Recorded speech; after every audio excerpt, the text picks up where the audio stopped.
A nation in turmoil. The fall of Hasina. Bangladesh finds itself at a critical juncture. Prime Minister Sheikh Hasina, a long-standing figure in Bangladeshi politics, has resigned. Her departure follows weeks of intense protests and escalating violence that shook the nation.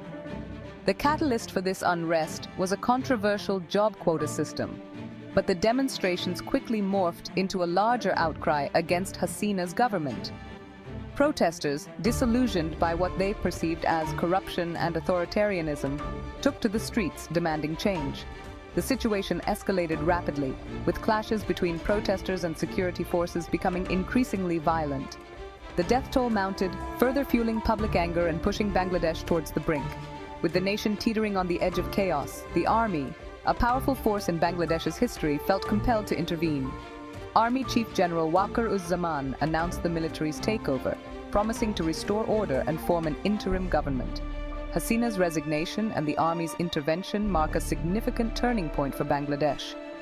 The future remains uncertain, filled with questions about the trajectory of the nation's democracy and the potential for further unrest. The world watches with bated breath as Bangladesh grapples with this crisis, hoping for a swift and peaceful resolution. The international community, including neighboring countries and global organizations, has expressed deep concern over the unfolding events. There are anxieties about the potential for the crisis to escalate beyond Bangladesh's borders, destabilizing the region. Many are calling for a peaceful transition of power and urging all parties to engage in dialogue to find a way out of this political quagmire. The spark job quotas ignite public fury. At the heart of the protests that engulfed Bangladesh was a deeply unpopular job quota system. This system, implemented by the Hasina government, gave preferential treatment to the descendants of freedom fighters in government jobs.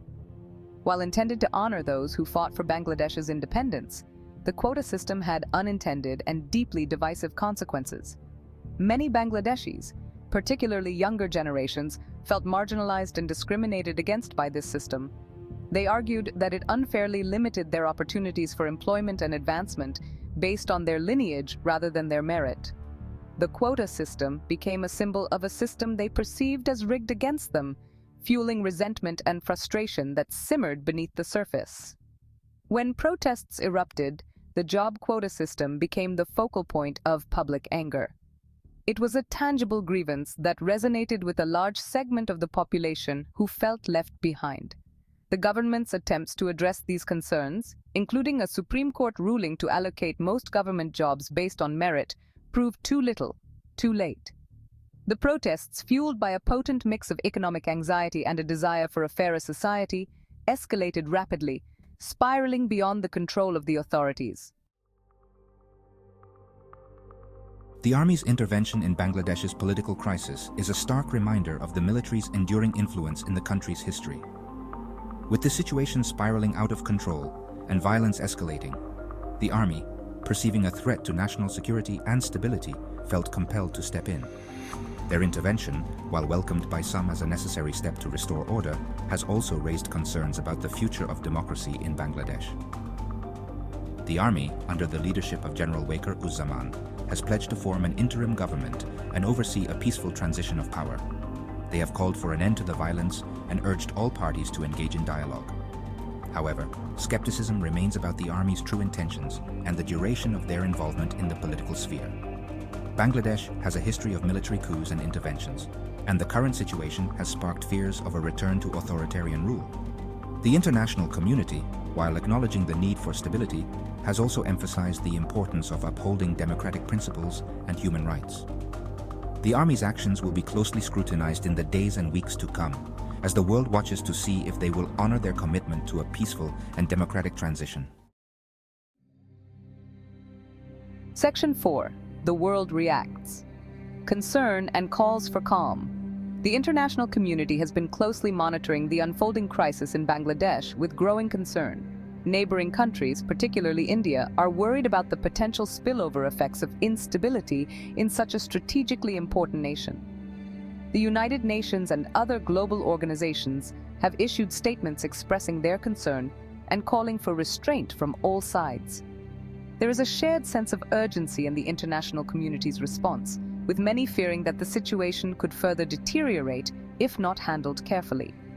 Several countries have issued travel advisories for their citizens, urging them to reconsider any plans to visit Bangladesh until the situation stabilizes. The economic fallout from the crisis is also a concern, with businesses impacted by the unrest and uncertainty. Beyond the immediate concerns, the international community is also grappling with the long-term implications of this crisis for Bangladesh's democracy and stability. There are calls for an independent investigation into the violence and for those responsible for human rights abuses to be held accountable. The hope is that with the support of the international community, Bangladesh can navigate this turbulent period and emerge stronger, committed to upholding democratic values and ensuring a more peaceful and prosperous future for its people. Section 5. Bangladesh at a crossroads. What lies ahead?